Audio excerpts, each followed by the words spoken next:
기후변화의 여파는 북미뿐만이 아니라 유럽에도 심각한 영향을 준다는 보도는 접하셨을 텐데요. 7월 중순의 유럽 상황을 종합정리한 7월 19일자 서울경제 기사입니다. 이베리아 반도의 스페인과 포르투갈, 피레네산맥 북쪽에 프랑스의 섬나라 영국까지 역대 최고 기온을 경신했다고 합니다. 프랑스의 폭염은 49년도에 기록한 종전 최고 기록을 깼고 42도까지 솟았다고 하네요. 산불의 확산으로 무려 1만 4천 명 이상의 주민들이 집을 떠나 대피를 한 상태입니다. 영국은 폭염으로 공항 활주로가 부풀어올 한때 비행기 착륙을 하지 못했고 기차 역시 선로가 팽창해 정상적인 운행을 하지 못한 지경이었다고 합니다. 이어서 스페인을 보겠습니다. 더욱 심각한 이베리아 반도는 6월에만 폭염 사망자가 스페인입니다. 829명 발생했고 포르투갈은 기온이 무려 47도, 믿겨지지가 않네요. 47도까지 오르면서 전국에서 산불이 발생했는데 지난해도 심각했습니다만 그보다 3배 넘게 더 산불이 많이 발생했다고 합니다. 비상사태까지 전에 이탈리아를 보겠습니다. 알프스 빙하가 수원지인 풍부한 폭광 덕분에 이탈리아 반도 최대 곡창지대로 로마 역사에 자주 등장한 롬바르디아 평야는 가뭄으로 거북이 등껍질이 된 상태입니다. 보시는 이미지는 2021년도에 유럽 산불 정보 발생 현황과 규모입니다. 영국은 물론이고 북부의 스칸디나비아 반도에도 무수히 많은 발화 지점이 보이죠. 특히 남유럽과 서아시아의 지중해 연안 지역은 불바다에 가깝습니다. 지도에 익숙하지 않은 분들 위해 일반 지도와 비교해 보겠습니다. 박스안 중에서도 특히 심각한 곳 하나만을 굳이 꼽으라면 그리스, 알바니아로 북상하는 발칸반도 일대입니다. 이제 2022년도 2월부터 8일까지의 가뭄 지수와 산불 위험 지수의 시기별 추세를 보겠습니다. 2월 1일 가뭄 상황은 지중해 관문인 지브롤터 옆 남쪽의 아프리카, 모로코와 알제리, 그리고 카스피의 북쪽에 카자흐스탄 토지대는 이미 매우 높은 단계. 반면 화재 위험 지수는 모로코, 알제리의 높은 단계를 제외하면 대부분 위험하지는 않습니다. 3개월 후인 5월 1일 가뭄 상황은 전체적으로 확산된 것을 알 수 있습니다. 독일 남부, 터키 동부, 러시아 북부를 제외하면 대부분 중간 단계에 해당합니다. 산불 위험 지역도 확산되었지만 가뭄의 면적보다는 덜하죠. 흐름을 보면 가뭄이 심화되면 산불 위험 지수가 이를 따라간다는 것을 알 수 있습니다. 8월 21일 가뭄 상황은 보기가 끔찍할 수준인데 덴마크와 스칸디나비아 반도 중심부, 폴란드와 슬로바키아 등을 제외한 거의 전 지역이 높거나 매우 높은 단계에 해당합니다.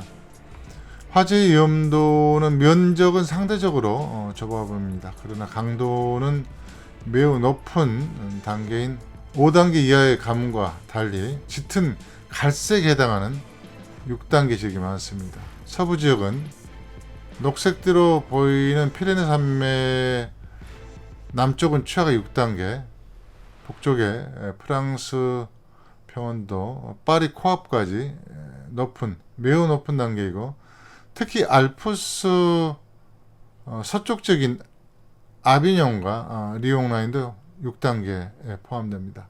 전체적으로 지난해와 유사한 양상을 보이고 있습니다. 확장된 가뭄 지도로 국경을 구분한 8월 12일 현황인데요. 앞서 소개했듯이 유럽은 전 세계 최대 밀 생산 수출 지역입니다. 그 중에서 동쪽의 카자흐스탄에서 시작해 러시아, 우크라이나로 이어지는 흑토 벨트, 이어서 세계 4위의 밀 수출 국가인 프랑스, 그리고 8위에 독일이 있는데, 독일 북부를 제외한 거의 전 지역이 대부분 높은 단계 이상의 가뭄 상태에 포함됩니다. 가뭄 지수를 보면서 유의해야 할 대목은 지구 온난화로 인한 기후 재앙이 심화되면서 식량, 곡물의 무기화는 필연적일 수밖에 없기 때문에 밀, 보리, 옥수수, 콩 등이 포함된 곡물 자급률을 높이는 것은 선택이 아닌 필수 전략, 과제로 삼아야 한다는 것을 강조드리겠습니다. 앞서 작은 이미지로 소개했던 8월 12일 기준 화재 위험지수인데요. 프랑스 지역만 보겠습니다. 언론에 많이 소개된 곳은 와인으로 유명한 보르도 지역이죠. 그런데 정작 주목해야 할 지역은 알프스 산맥의 서쪽 지역입니다. 롱강 유역 지역인데 가뭄지수 5단계, 화재지수는 최악의 6단계에 속한다는 점을 기억하고 관련 기사를 보겠습니다.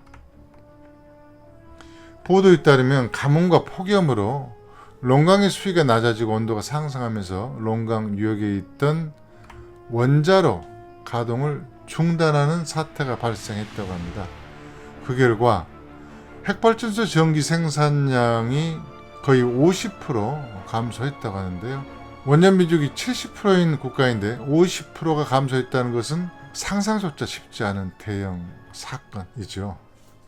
미국에서도 강물을 냉각수로 사용하는 원전 여러 곳이 전원을 내렸다고 합니다. 진짜 심각한 것은 강물의 수량이 부족하거나 물 온도가 상승한 것도 원자력 발전소 가동 중단의 원인이 되지만, 반대로 폭우로 강물에 침수되거나 아니면 해안가에 있는 원전은 후쿠시마 사태처럼 더욱 강력해진 파도와 해일 등으로 안전이 위협받는다고 분석하고 있습니다.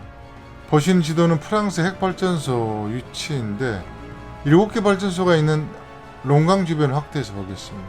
롱강은 알프스 산맥의 론 빙하로부터 발원해 레마노를 이루고 지중해를 향해 레네바, 리옹, 아비뇽을 거쳐 810km를 흐르는데요.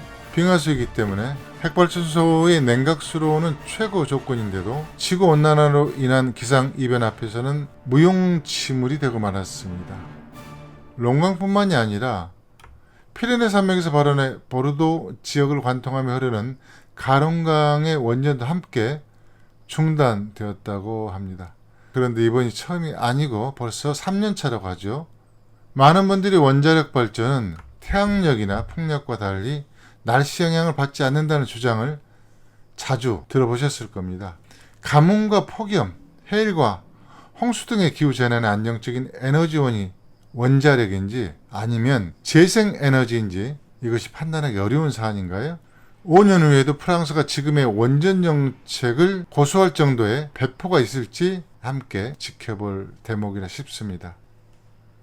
지금의 기상이변이 진짜 공포스러운 이유는 수백 년 만의 가뭄과 폭염, 폭우와 홍수 등의 재난이 최근까지 배출한 온실가스 배출량의 결과가 아니라 대부분 2000년도 이전에 배출된 온실가스량만 반영된 결과 업보라는 점입니다.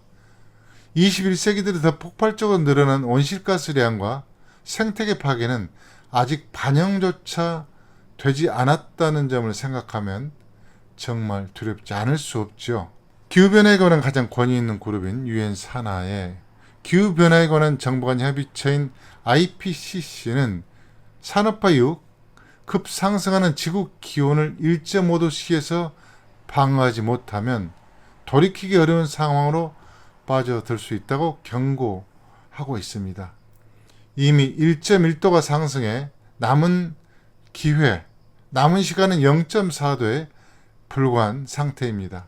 지금 당장 온실가스를 끊임없이 배출하며 성장하는 경제 시스템의 혁명적인 변화, 탐욕스러운 소비 문화와의 결별을 하지 않으면 인류는 대멸종을 피할 수 없다고 합니다.